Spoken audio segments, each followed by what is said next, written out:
Hello बच्चों, कैसे हो आप लोग। बच्चों, पिछले क्लास में हम लोग इवापोरेशन पढ़े थे। वेपर प्रेशर हेडिंग दिया था। वेपर प्रेशर में आपको मैं सबसे पहले इवापोरेशन पढ़ाया था। तो बच्चों, आज की क्लास में हम इवापोरेशन पढ़ेंगे और रॉल्स लॉ कवर अप करने की कोशिश करेंगे। तो सबसे पहली बात जो है, हम लोग वेपर प्रेशर देखते ही क्या होता है।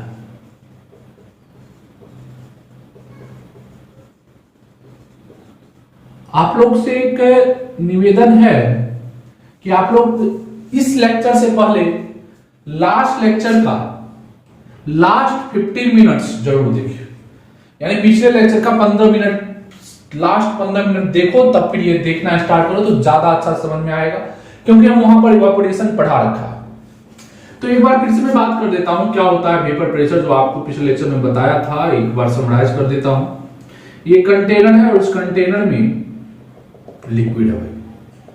ठीक है भाई, कोई भी लिक्विड है, तुझे जो लेना हो वो ले ले। अब वो लिक्विड जो है वेपर फेज में भी कुछ रहेंगे, लिक्विड मॉलिक्यूल्स कुछ वेपर फेज में भी रहेगा। और ये वेपर फेज में रहने के बाद ये लिक्विड जब इक्विलिब्रियम पे आएगी, इक्विलिब्रियम पे आएगा, तो इक्विलिब्रियम पे आने पर के बाद ये गैसियस मॉलिक्यूल्स लिक्विड के सरफेस पे, गैसियस मॉलिक्यूल्स लिक्विड के सरफेस पे जितना प्रेशर एक्सर्ट करता है उसी को हम लोग वेपर प्रेशर कहते हैं। ठीक है, इसके बाद हमने इवापोरेशन की बात की थी। इवापोरेशन में ये लिक्विड है और ये बल्क मॉलिक्यूल्स है, ये ऊपर वाला सरफेस मॉलिक्यूल्स है। तो बल्क मॉलिक्यूल्स में फोर्स ऑफ अट्रैक्शन चारों ओर होता है, बट ऊपर वाले मॉलिक्यूल्स में सिर्फ और सिर्फ फोर्स ऑफ अट्रैक्शन नीचे होता है, यानी कि फोर्स ऑफ अट्रैक्शन उतना नहीं होता। ऊपर वाले मॉलिक्यूल्स की काइनेटिक एनर्जी ज्यादा होती है और ये फोर्स ऑफ अट्रैक्शन से ज्यादा, फोर्स ऑफ अट्रैक्शन से ज्यादा काइनेटिक एनर्जी होने के कारण ये मॉलिक्यूल्स किस में चले जाते हैं, गैस फॉर्म में चले जाते हैं, और इसी प्रोसेस को हम लोग इवापोरेशन कहते हैं। ठीक है बच्चों, यहां तक पिछले क्लास में हम लोग पढ़ रखा था। अब आगे की बात करेंगे। देखो भाई, वेपर प्रेशर होता क्या है। अरे प्रेशर टर्म है मेरे भाई, तो प्रेशर का मतलब क्या, फोर्स पर यूनिट एरिया, ये तो पता है। ठीक है, चल तो देखिए, ये कंटेनर है और इस कंटेनर में लिक्विड मॉलिक्यूल्स है। तो पहले हमने सिर्फ और सिर्फ लिक्विड लिया, तो पहले जब लिक्विड लिया तो सिर्फ और सिर्फ यहां पर इवापोरेशन होगा। ठीक, यहां पर गैस मॉलिक्यूल्स फॉर्म होना शुरू हो गया, कंटेनर क्लोज है। तो गैस मॉलिक्यूल जब बनने लगा तो धीरे धीरे क्या होगा कि नंबर ऑफ गैस मॉलिक्यूल्स बढ़ेंगे, मतलब क्या, ये कोलाइड होने लगेगा सरफेस वाल से। इस वाल से कोलाइड होने पे ये फिर से किस में चले गए, लिक्विड में चला गया, फिर से ये लिक्विड में चला गया। तो कॉलिजन के बाद ये गैस मॉलिक्यूल जो है ये लिक्विड में चला गया, गैस मॉलिक्यूल्स ये लिक्विड में चला गया, और इस प्रोसेस को हम लोग क्या कहते हैं, कंडेंसेशन कहते हैं। अब देखो दोस्तों, यहां पे इनिशियली सबसे पहले जब at the time, initial time पे, इनिशियली रेट ऑफ इवापोरेशन क्या होगा, ज्यादा होगा। क्यों रेट ऑफ इवापोरेशन ज्यादा होगा, क्योंकि सिर्फ और सिर्फ लिक्विड और लिक्विड सिर्फ और सिर्फ गैस में जाएगा, गैस लिक्विड में कन्वर्ट बहुत धीरे होगा, तो रेट ऑफ इवापोरेशन ज्यादा होगा रेट ऑफ कंडेंसेशन से। ठीक है, उसके बाद at equilibrium,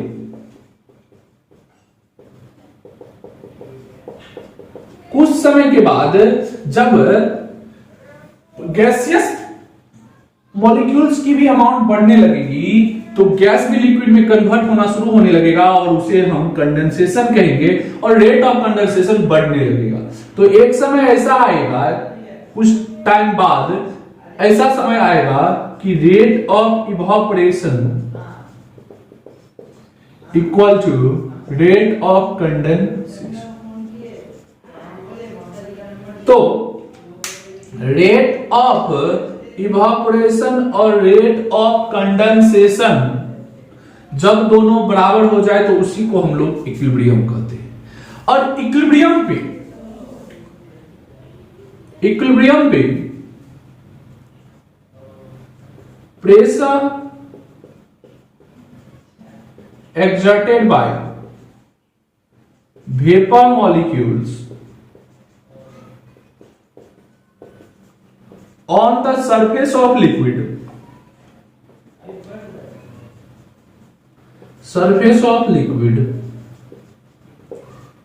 is called known as vapor pressure, known as vapor pressure। ठीक है दोस्त, ये तो वेपर प्रेशर की बात है। तो इसे हम डिटेल में थोड़ा आपको लिख दें। इनिशियली क्या था,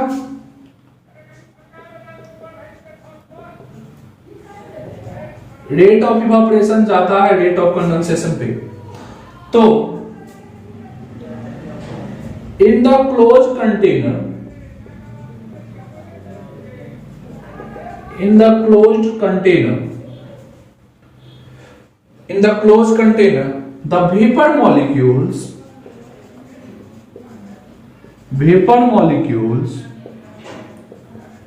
collide with wall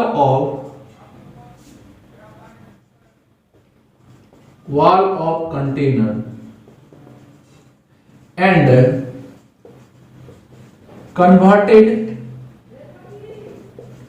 back into liquid, and this process is known as condensation।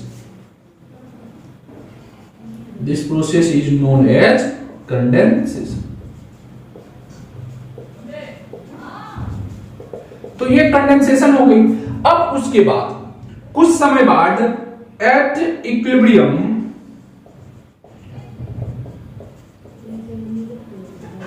Rate of evaporation और रेट ऑफ कंडेंसेशन बराबर हो गया। उस समय at time of equilibrium amount of liquid remain constant और अमाउंट ऑफ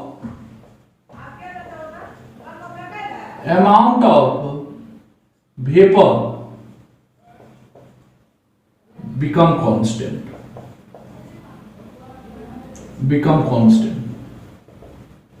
मतलब लिक्विड एट इक्विलिब्रियम के समय लिक्विड की अमाउंट और वेपर की अमाउंट बराबर हो जाए, बराबर नहीं, जो रहेगा वही रहेगा, कांस्टेंट होगा, उसमें कोई चेंज उसके बाद नहीं आएगा। 2 साल छोड़ दो या 500 साल छोड़ दो। तब at equilibrium rate of evaporation equal to rate of condensation, that is therefore the amount of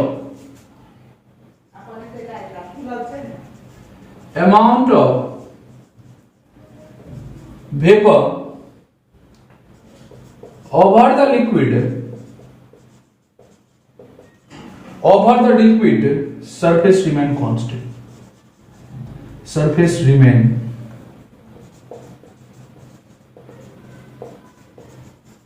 अब देख मेरे भाई, सरफेस पे लिक्विड के सरफेस पे वेपर की जो मॉलिक्यूल्स है वो कांस्टेंट हो जाएगा और उस समय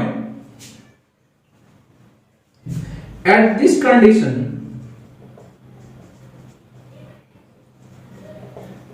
condition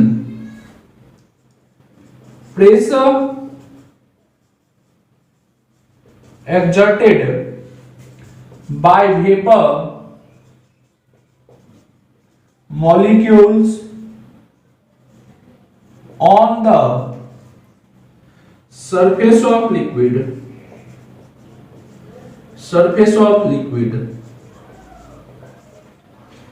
is known as vapour pressure. अब इसे हम लोग वेपर प्रेशर कह देंगे।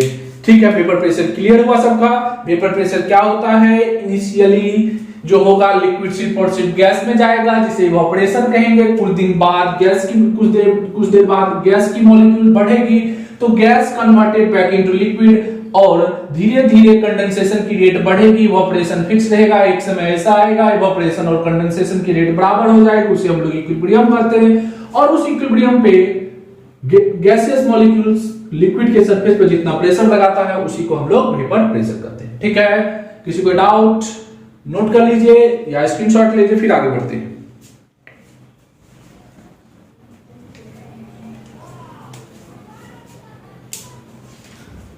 चलिए स्क्रीनशॉट ले लिया आपने, बढ़े आगे।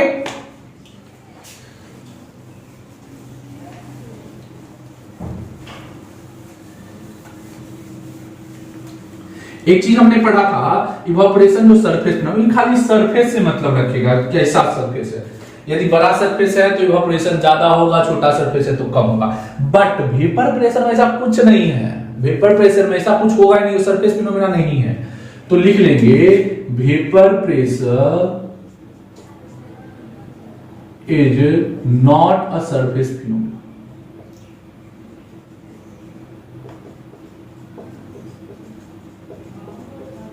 जैसे इसलिए वेपर प्रेशर नहीं है सरफेस फिनोमेना, इसलिए ये क्या क्या चीज पर डिपेंड नहीं करेगा। It does not depends on amount of liquid. Amount of liquid पे डिपेंड नहीं करेगा।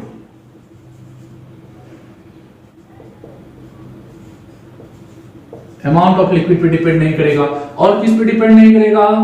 Not depends on shape and size of liquid.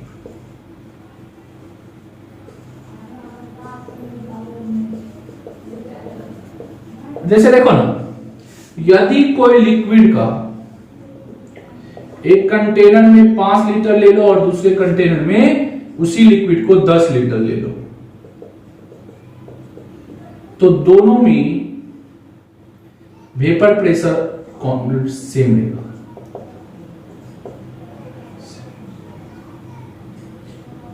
Vapour pressure दोनों में सेम रहेगा। या फिर आप कंटेनर का कोई भी शेप ले लो,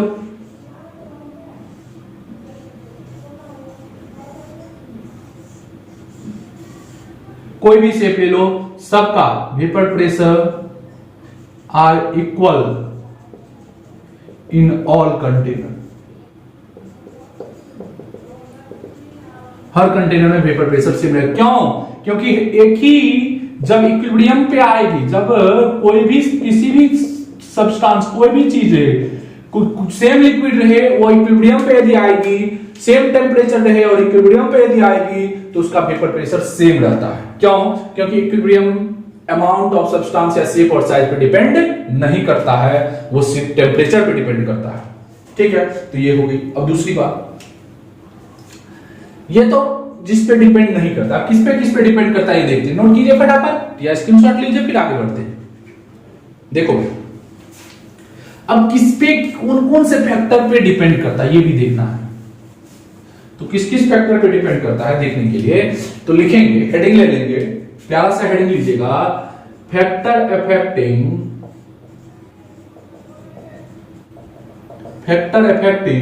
वेपर प्रेशर।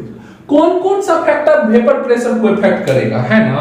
जैसे आपका 12th का मार्क्स को कौन इफेक्ट करेगा? मेरा पढ़ाए आप कितने दिन क्लास आते हैं, तो उसी तरह से वेपर प्रेशर को भी कोई इफेक्ट करेगा। जैसे 12th के मार्क्स को आपके लवलाइटिस हो गया तो बहुत ज्यादा इफेक्ट करेगा, नहीं है आप यदि सही से पढ़ रहे हो, किसी के चक्कर में नहीं हो, तो फिर अच्छा मार्क्स आएगा। तो वही बात इसमें भी है। तो सबसे पहला नेचर क्या होता है? सबसे पहला फैक्टर कौन सा है? नेचर ऑफ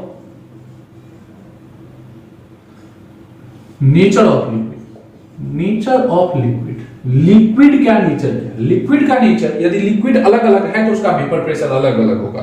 तो लिक्विड को यहां पे हम लोग 2 कैटेगरी में समराइज करेंगे। एक होगा वोलेटाइल लिक्विड को क्या, सब्सटेंस, पूरी सब्सटेंस को ले लेते हैं। और एक होगा नॉन वोलेटाइल।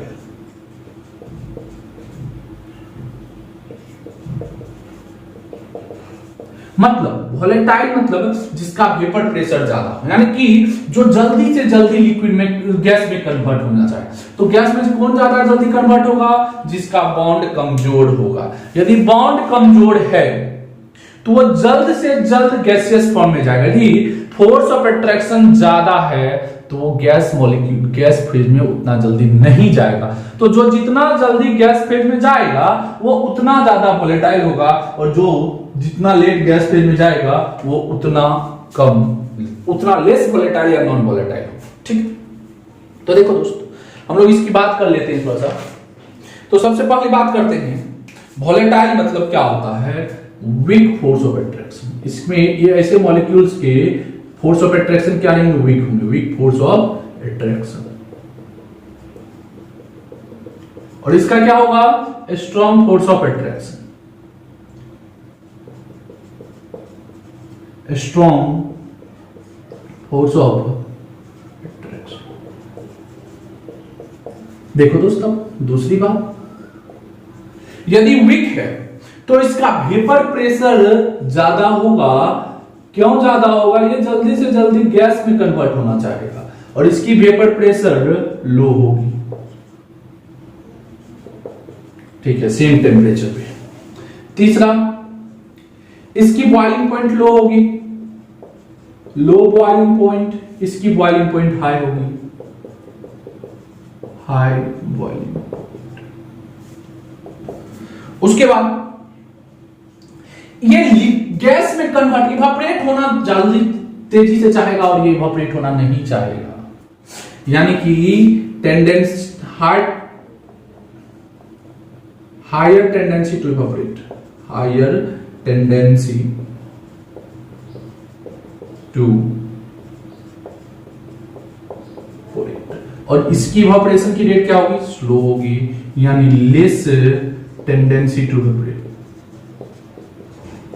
To evaporate. ठीक है दोस्त, अब मेरे भाई एक बात बता मुझे, जो इसकी पार्शियल प्रेशर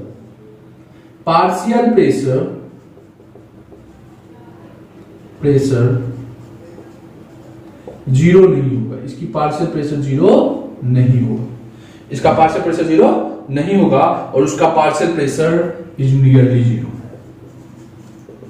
पार्शियल प्रेशर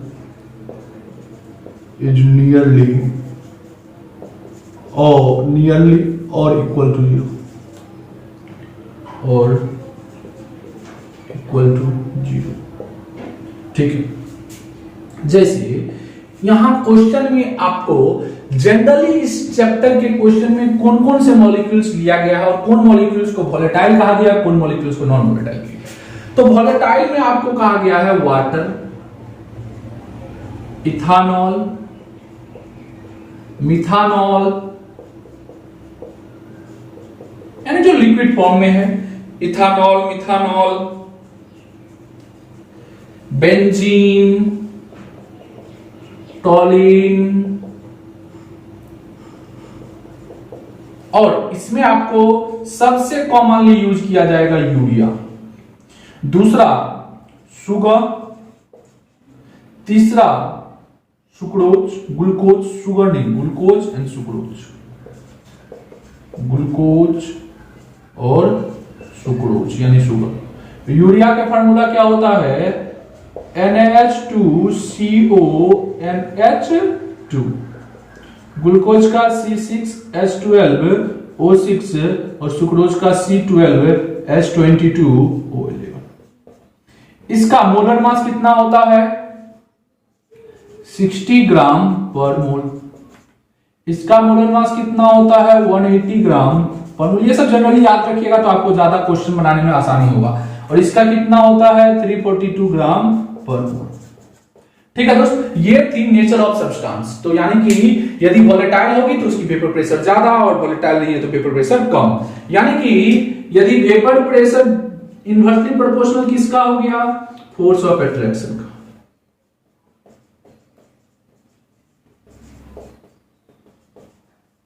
यदि फोर्स ऑफ अट्रैक्शन ज्यादा तो वेपर प्रेशर कम। चलो यार, जैसे जितनी ज्यादा स्ट्रांग दोस्ती वो उतना कम टूटेगा, उतना कम टूटेगा, मतलब उतना कम वेपर प्रेशर होगा। मतलब जिसका strong bond vapour pressure, strong bond vapour pressure कम, यानी इंटरमॉलिक्यूलर बॉन्ड। ठीक है ना? चलिए नोट कर लीजिए या स्क्रीनशॉट लीजिए, फिर आगे बढ़ते हैं। चलो भाई नोट कर लिए, आगे देखते हैं।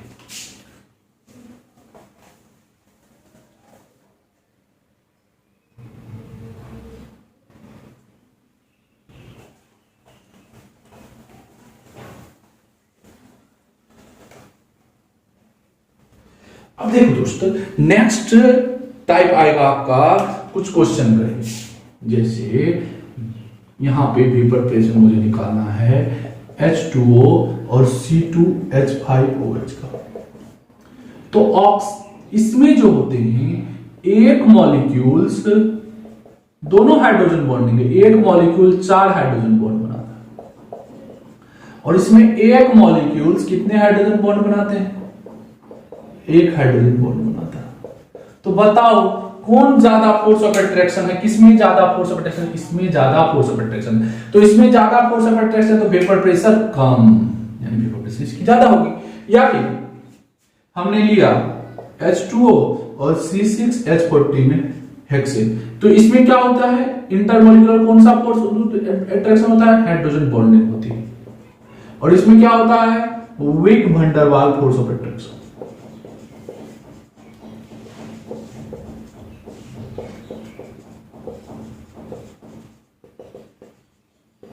Week van der Waals force. तो वीक है तो जल्दी से जल्दी टूटकर वेपर में जाएगा, तो इसकी वेपर प्रेशर इसकी ज्यादा होगी। तीसरा इथानॉल, ग्लाइकॉल और ग्लिसरॉल। तो इसकी फॉर्मूला क्या होती है? C2H5OH, इसका क्या? CH2OH। इसकी क्या होती है? CH2OH, CHOH और CH2OH। इसमें कितना hydrogen bonding? Number of hydrogen bond, इसमें कितना हाइड्रोजन बॉन्ड? इसमें एक हाइड्रोजन बॉन्ड, इसमें कितना? 2 और इसमें 3। ये ऐसा है, ये कहता है ये बंधन तो प्यार का बंधन है ना, ये दोस्ती हम नहीं तोड़ेंगे। तो नहीं तोड़ेगा तो उसकी वेपर प्रेशर क्या होगी? सबसे कम होगी। दोस्ती नहीं टूटेगा तो वेपर प्रेशर सबसे कम होगी। ये कहता है ये दोस्ती हम नहीं तोड़ेंगे, और नहीं तोड़ेगा तो उसका वेपर प्रेशर सबसे कम। ठीक है, इसके बाद अब हम लोग बात करेंगे, ये तो मेरी फैक्टर फर्स्ट फैक्टर हो गया, किसी को डाउट नेचर ऑफ लिक्विड पे। दूसरा फैक्टर होगा बॉइलिंग पॉइंट। हटा दो, स्क्रीनशॉट ले लीजिए, फिर आगे बढ़ते हैं।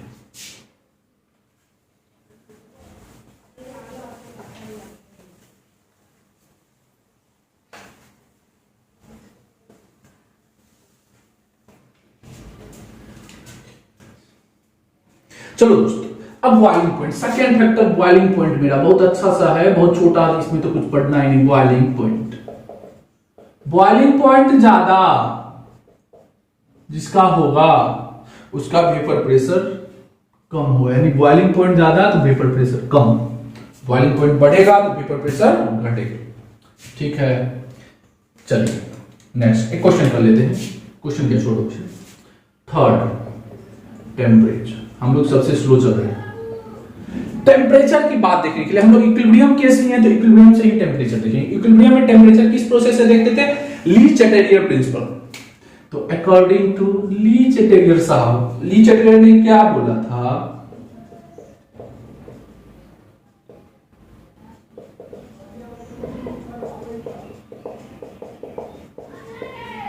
ली चैटेरियर ने क्या बोला था? जो यदि ली चैटेरियर बोला था ये लिक्विड से गैस में कन्वर्ट हो रहा है, तो लिक्विड से गैस में कन्वर्ट हो रहा है तो इंडोथर्मिक है। लिक्विड से गैस में कन्वर्ट होने का प्रोसेस क्या है? इंडोथर्मिक है। तो अकॉर्डिंग टू ली चैटेरियर ने क्या बोला था? टेम्परेचर बढ़ाने पे इंडोथर्मिक प्रोसेस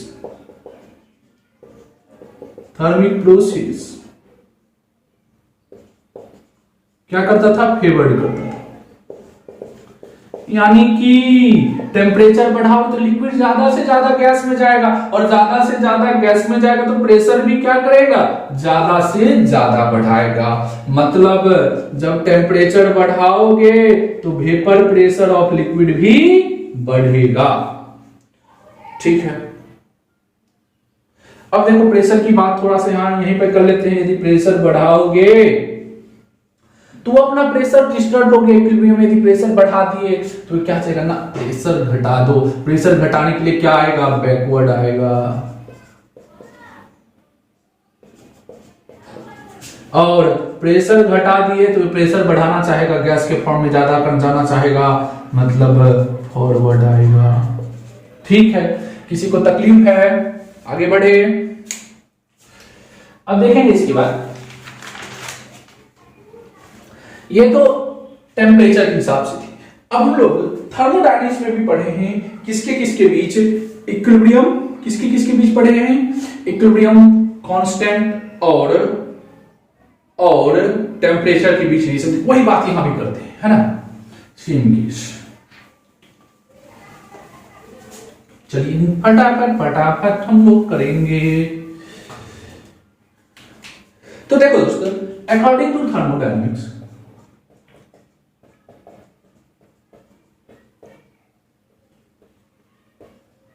थर्मोडायनेमिक्स में ये जो दिया था, जो यदि वेपर प्रेशर P1 है तो टेम्परेचर T1 है, और वेपर प्रेशर P2 है तो टेम्परेचर T2 था। इसी तरह से हम लोग इसमें देखे थे K1 पे T1 और K2 पे T2, तो डिराइव कर देते हैं। ठीक है, पढ़े हुए हैं, थोड़ा तेजी में हम लोग इसे डिराइव कर देख लेते हैं। तो एक बात, ये वाला फॉर्मूला तो मुझे पता है, क्या होता था? ln K2 by K1 equal to delta H by 2.303 R 1 by T1 minus 1 by T2, और यहीं से टेम्परेचर का भी रिलेशन निकाले थे। अब इसका केस देखते हैं। ये भी सेम आएगा, सेम एकदम सेम, कुछ नहीं नया है। बोलो तो हम डायरेक्ट लिख दो। चलो, आप लोग कह रहे हो नहीं लिखने के लिए, तो चलो इसमें देख लेते हैं। इसके लिए कौन दिया था? जो लास्ट डे पढ़ाए थे, सेल्सियस क्लैपेरॉन इक्वेशन।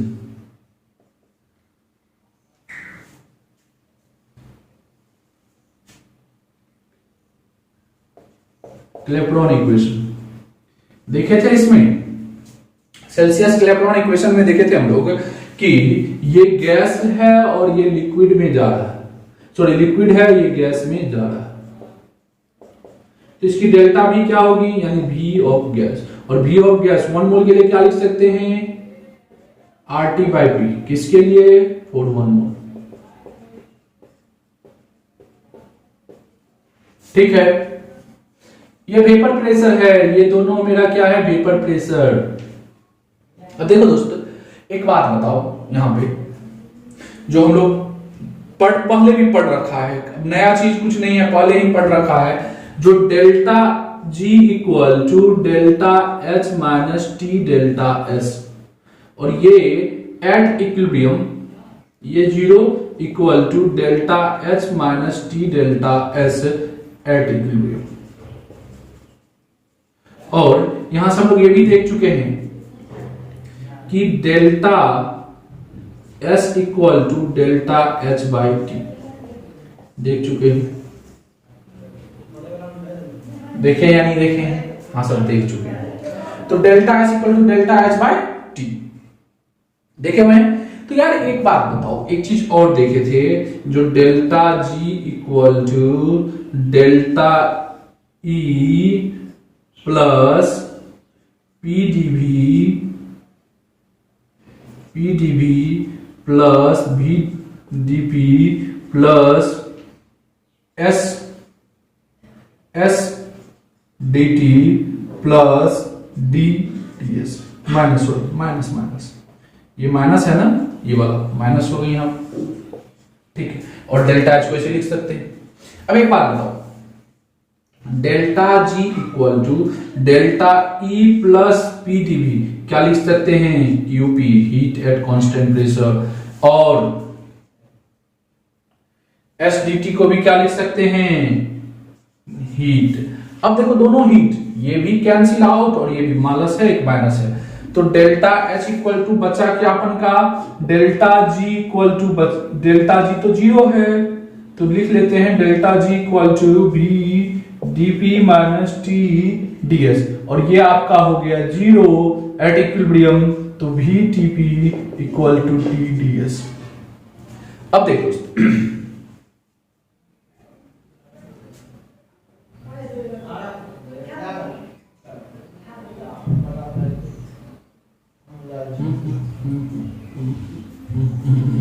चेक एक मिनट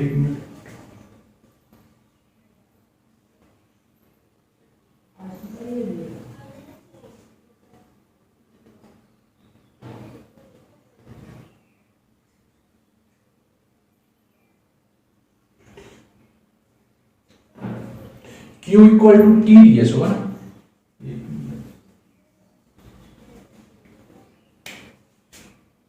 एक मिनट, यहां पे एस डी टी नहीं T D S D H कटे, तो ये हो जाएगा एस।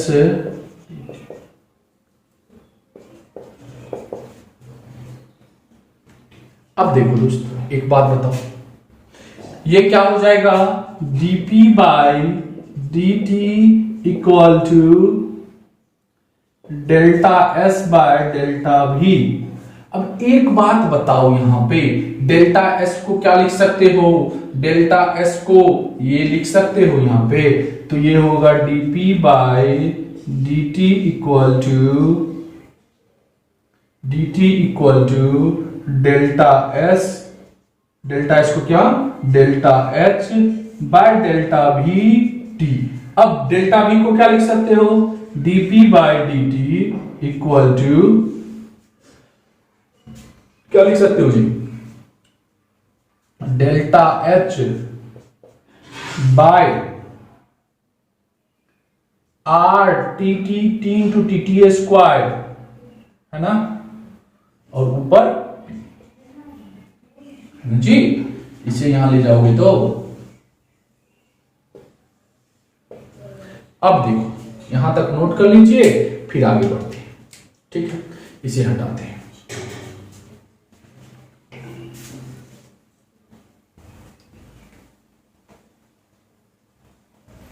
देखो अब जो है ये लिख सकते हैं dp by p equal to delta h by R T square D T. अब दोनों साइड इंटीग्रेट कर देते हैं, p1 p2 t1 t2। जब आप इंटीग्रेट कीजिएगा तो ये क्या आएगा, ln p2 by p1, ln p2 by p1 equal to delta h by R 1 by t1 minus 1 by t2। और उसे जब आप लिखोगे तो delta h by 2.303 r 1 by t1 minus 1 by t2। बस ये कभी कभी क्वेश्चन में हेल्प मिलेगा, पहले भी पढ़ रखा है, इसलिए दिक्कत नहीं होनी चाहिए हम लोग को। आगे बढ़े, लास्ट फैक्टर। लास्ट फैक्टर क्या है आपका,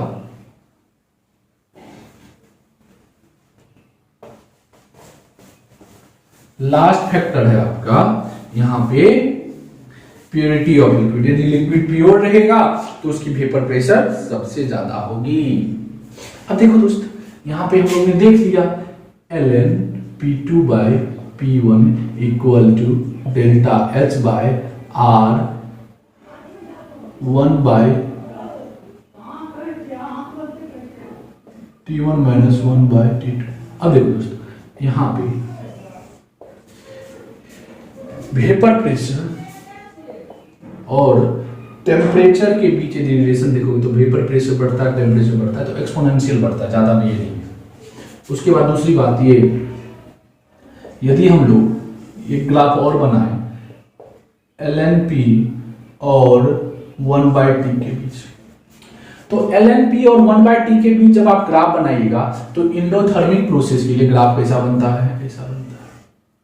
देख चुके हैं ये सब हम लोग इक्विलिब्रियम में, थर्मोडायनेमिक्स में भी बताया हमने। ठीक है, आगे बढ़े,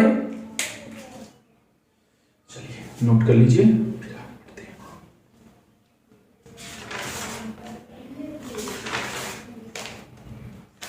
अब हम लोग बॉइलिंग पॉइंट की बात करेंगे। जल्दी जल्दी जल्दी जल्दी बॉइलिंग पॉइंट बात करेंगे। बॉइलिंग पॉइंट बात करने के बाद हम लोग रॉल्स लॉ पढ़ेंगे, जो टॉपिक मेरा मेन टॉपिक है। जल्दी जल्दी करेंगे थोड़ा सा। देखो दोस्तों, अब हम लोग हेडिंग ले लेंगे बॉइलिंग पॉइंट। बॉइलिंग पॉइंट क्या होता है, अभी तक जो पढ़ते आ रहे हो, मैं बात पहले भी बता चुका हूं, बॉइलिंग पॉइंट का डेफिनेशन 10th तक गलत पढ़े हो। अब हम सही आपको बताते हैं क्या होता है। जैसे देखो, एक लिक्विड है और वो लिक्विड जो है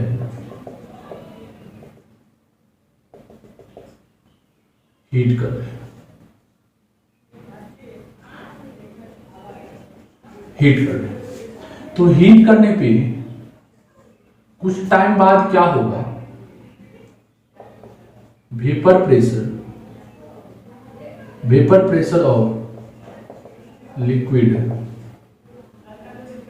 वेपर प्रेशर ऑफ लिक्विड, यहां पे वेपर फॉर्म होगा और वो कुछ प्रेशर लगाएगा, तो वो टेम्परेचर एट, मान लेते हैं एक टेम्परेचर है at 80 degree Celsius, vapour pressure of liquid equal to external pressure. Vapour pressure और एक्सटर्नल प्रेशर दोनों बराबर हो गए, तो ये टेम्परेचर को ही हम लोग क्या बोलते हैं, बॉइलिंग पॉइंट बोलते हैं। इसी टेम्परेचर को हम लोग क्या बोलते हैं, बॉइलिंग पॉइंट बोलते हैं। ठीक है, तो बॉइलिंग पॉइंट क्या कहते हैं, the temperature at which vapour pressure of liquid become equal to external pressure। जब वेपर प्रेशर लिक्विड का एक्सटर्नल प्रेशर के बराबर हो जाए तो उसी टेम्परेचर को हम लोग बॉइलिंग पॉइंट कहते हैं। अब देखो दोस्तों, बॉइलिंग पॉइंट जो है वो दो प्रकार के होते हैं। कौन कौन सा? बॉइलिंग पॉइंट दो प्रकार के होते हैं, एक स्टैंडर्ड और दूसरा नॉर्मल। स्टैंडर्ड बॉइलिंग पॉइंट मतलब पी एक्सटर्नल क्या रहेगा, यहाँ पे 1 बार। यदि स्टैंडर्ड बीपी आपको कहीं दिया रहे तो एक्सटर्नल प्रेशर मान लेना 1 बार है, और नॉर्मल बीपी दिया रहे तो मान लेना है जो एक्सटर्नल प्रेशर कितना है, 180 है। ये चीज आपको याद रखना पड़ेगा, क्वेश्चन बनाने में मदद मिलेगी। अब देखो दोस्तों, कौन कौन सा फैक्टर बॉइलिंग पॉइंट को इफेक्ट करता है ये भी देख लेते हैं। फटाफट फटाफट नोट कर लीजिए, स्क्रीनशॉट ले लीजिए, आगे बढ़े फटाफट, बिना टाइम वेस्ट किए हुए, है ना। तो कौन कौन सा फैक्टर है, फैक्टर अफेक्टिंग बॉइलिंग पॉइंट। पहला फैक्टर कौन सा है भाई, पहला फैक्टर होगा जो कोई भी गिवन लिक्विड के vapour boiling point for a given liquid, for a given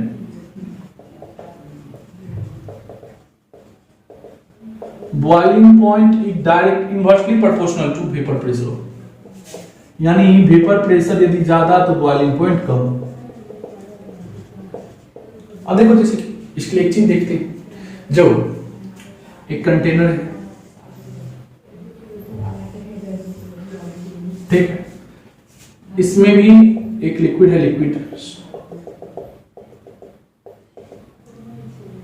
एक और इसमें भी लिक्विड बी है, इसमें लिक्विड बी है,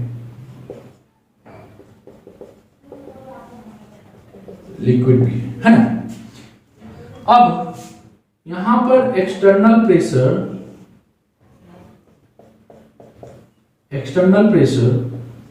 280। अब यहां पर एक्सटर्नल प्रेशर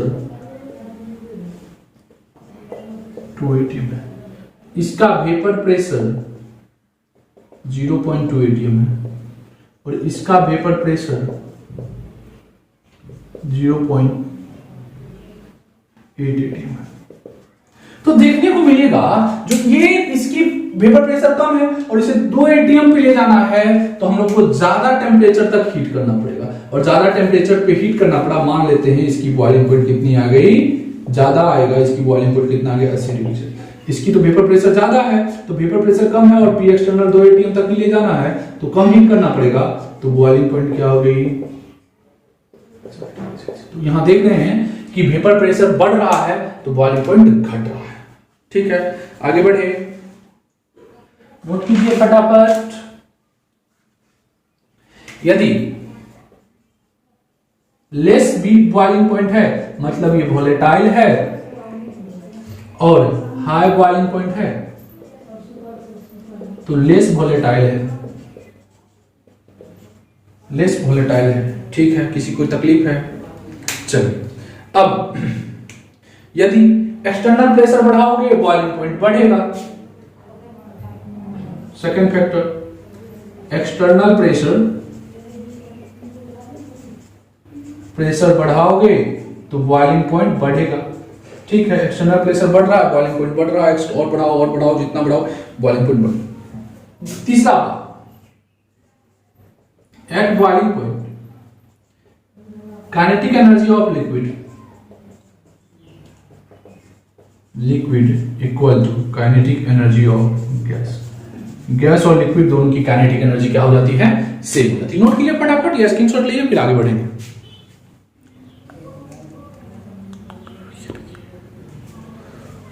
नोट कर लिया, आगे बढ़े, चलो भाई।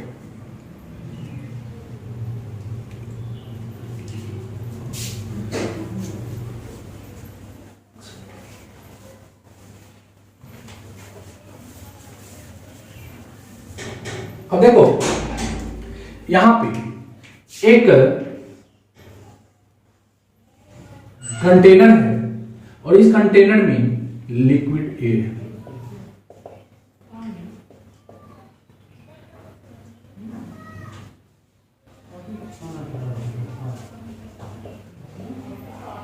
ठीक है, तो इसका वेपर प्रेशर किसके बराबर होगा, प्योर है तो इसका वेपर प्रेशर P0 मान लेते हैं। इसकी गैस मॉलिक्यूल्स है यहाँ पे, है ना, ये लिक्विड है और ये आपका गैस है। एक दूसरा कंटेनर लिया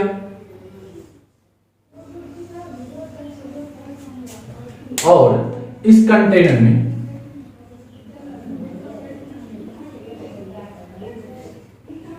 लिक्विड है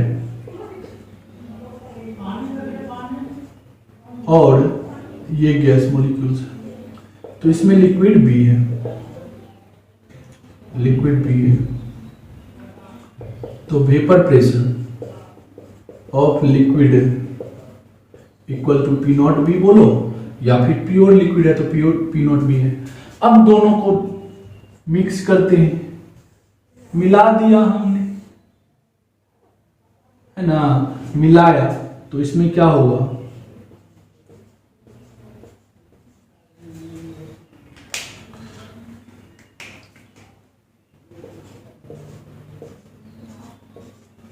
अब इसमें क्या होगा, इसकी भी वेपर रहेगा और इसका भी वेपर रहेगा,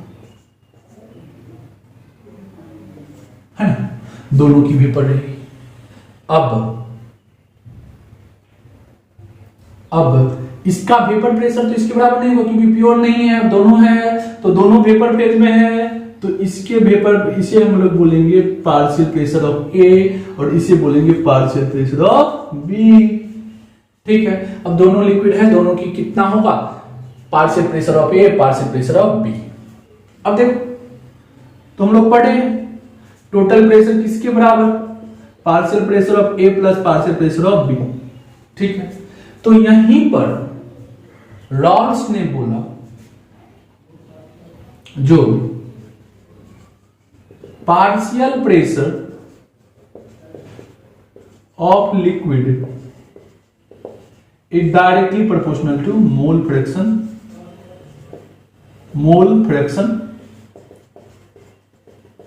of liquid, mole fraction of liquid in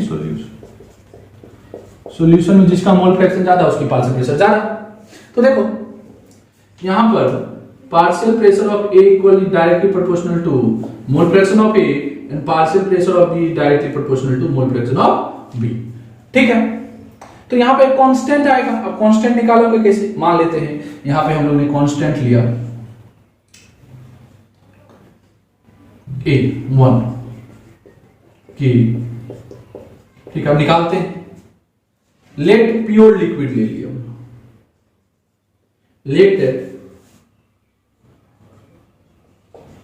pure liquid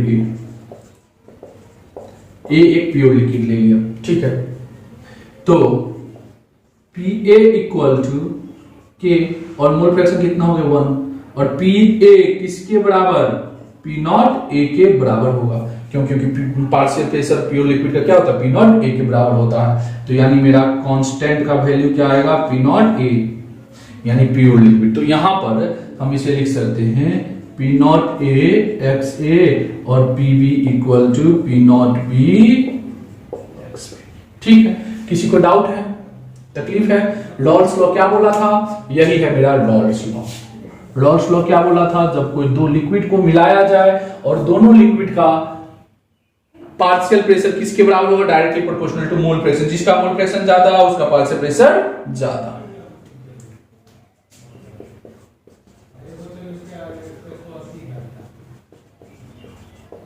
ठीक है, आगे बढ़े। रॉल्स लॉ समझ में आ गई बात। अब रॉल्स लॉ का स्टेटमेंट लिखेंगे, उसके बाद डेरिवेशन कर लेंगे फटाफट। हटा दूं, स्क्रीनशॉट लीजिए, फिर आगे बढ़ते हैं।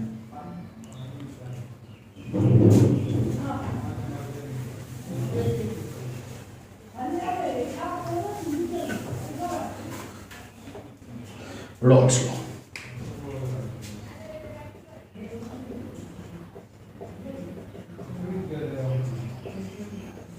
रॉल्स लॉ, रॉल्स लॉ क्या बोला था, according to this law partial pressure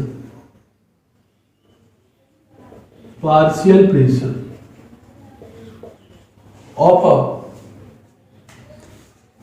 partial pressure और vapour pressure of a component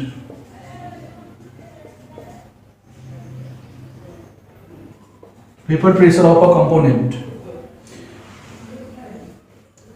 above a mixture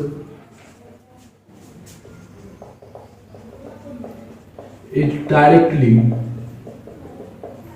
proportional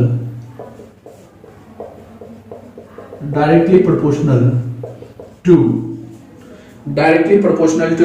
mole fraction of the component, directly proportional to mole fraction of the liquid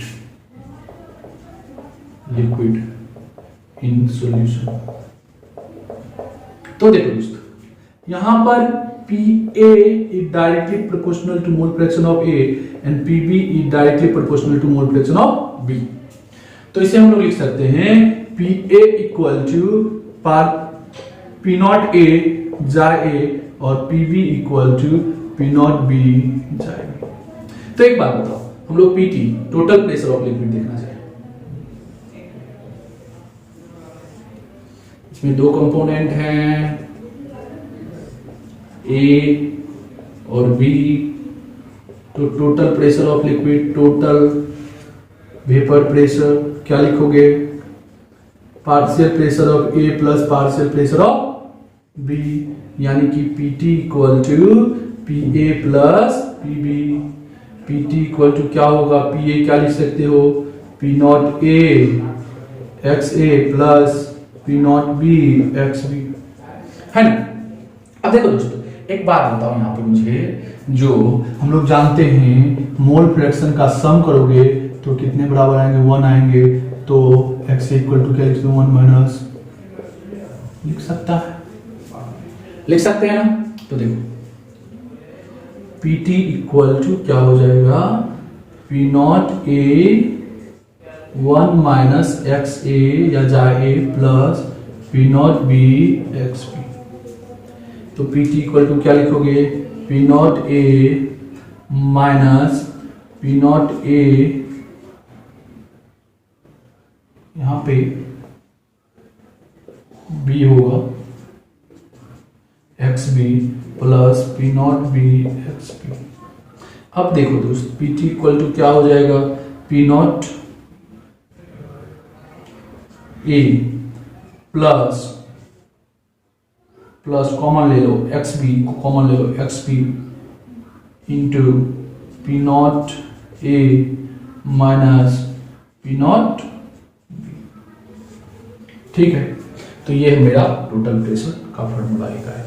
उसी तरह से यदि दूसरे formula लिखना चाहे इसी type से, तो PT इक्वल टू क्या होगा, P naught B plus XA into P naught B minus P naught B। ठीक है, ये दोनों मेरा फॉर्मूला। ग्राफ देखेंगे इसका, फटाफट नोट कीजिए, आगे बढ़ते हैं।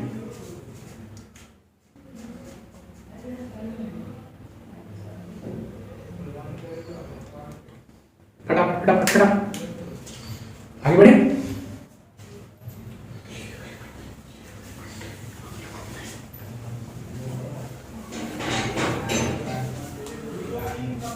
आगे बढ़ने के लिए हम लोग ग्राफ देखेंगे। PA equal to P naught A XA। तो ये मेरा PA है और ये मेरा मोल फ्रैक्शन है, तो y इक्वल टू mx। तो ये ग्राफ कैसा जाएगा, स्ट्रेट लाइन। स्लोप क्या होगा, स्लोप इक्वल टू क्या हो जाएगा, P नॉट A। ठीक है, किसी को तकलीफ है यहां तक, थोड़ा सा भी सब पढ़ा हुआ है। चलो आगे देखते हैं।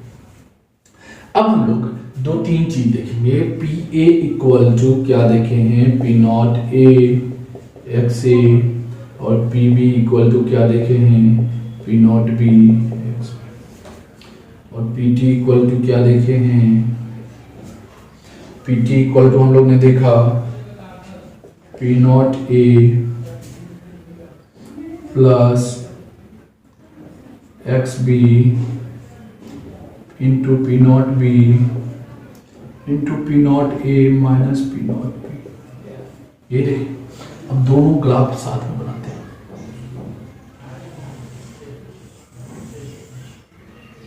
सॉरी,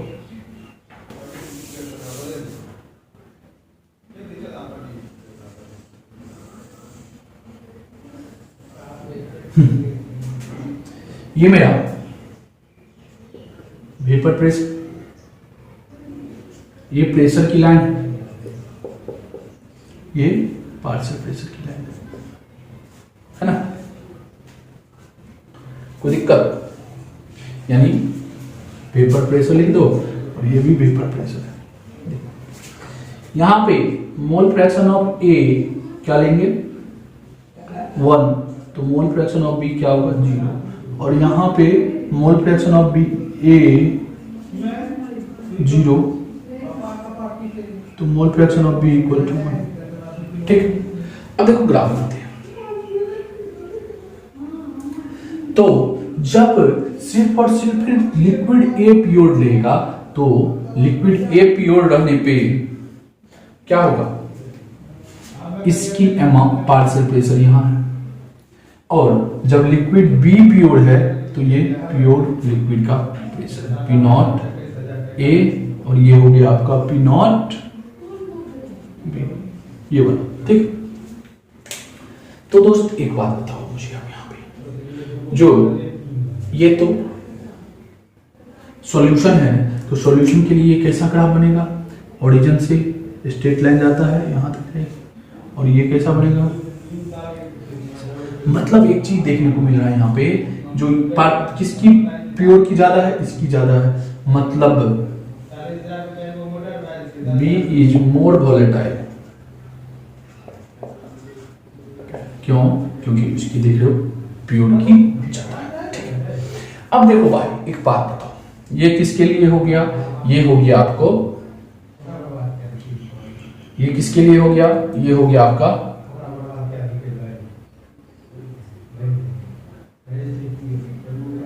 P A के लिए, और ये किसके लिए हो गया,